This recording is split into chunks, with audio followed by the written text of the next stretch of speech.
Richard Banda yemwe ndi phungu wa dera la Dowa East Constituency anayankhulapo dzulo ku mkumano wa aphungu ku nyumba ya malamulo kuti kampani imene akumanga Napoleon Dzombe Bomado ndi kuthekera kuthetsa mavuto akusowa kwa fertilizer mu dziko muno, ndipo iye anapereka chitsanzo chakuti dziko la Malawi limaononga ndalama zambiri kuyitanitsa fertilizer kuchoka ku maiko akunja, ndipo zimatenga nthawi itali kwambiri kuti fertilizer adzafike mu dziko muno.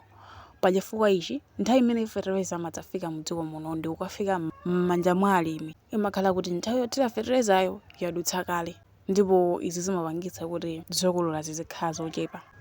Tiye tingonani video iyi kenako tifotokoze bwino.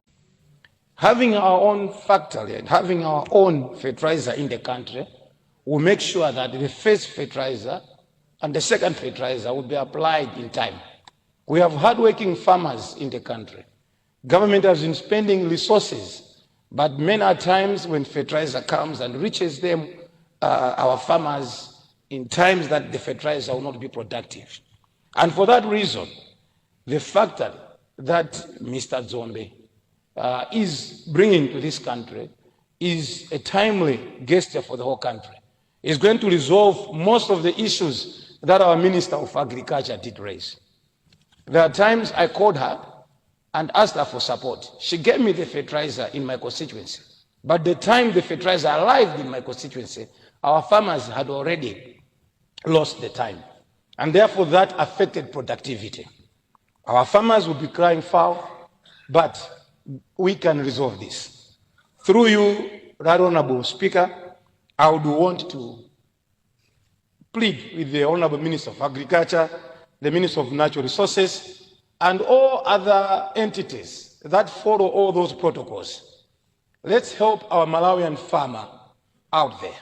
Let's help a Malawian farmer out there. This factory is going to solve the whole crisis that we have in the country. Of course, Aotu ndi Richard Chimwendo Banda kufotokoza ku nyumba ya malamulo kufunikira kwa Mulalo Company imene ikumangidwa ndi Napoleon Dzombe m'boma la Dowa.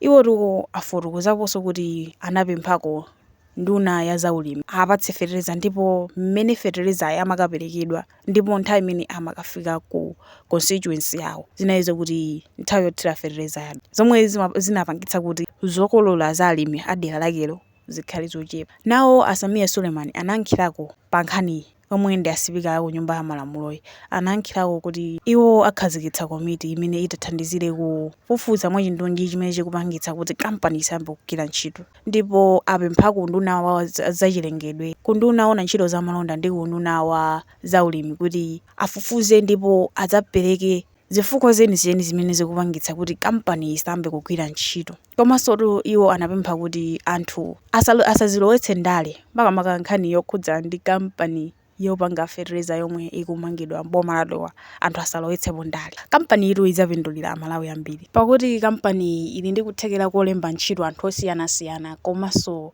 ili ndi kuthekera kochepetsa mavuto amene dziko likumana nawo nkhani ya zaulimi, chifukwa chokuti fertilizer adzakhala kuti ndi otchipirapo komanso azizapezeka mu nthawi yake. Apatu ndi pamapeto pa nkhani yathuyi. Osewala kupanga subscribe kuti nkhani ngati zizikupezani kufikira nthawi imene tikubweretseni nkhani mwakoma nonse.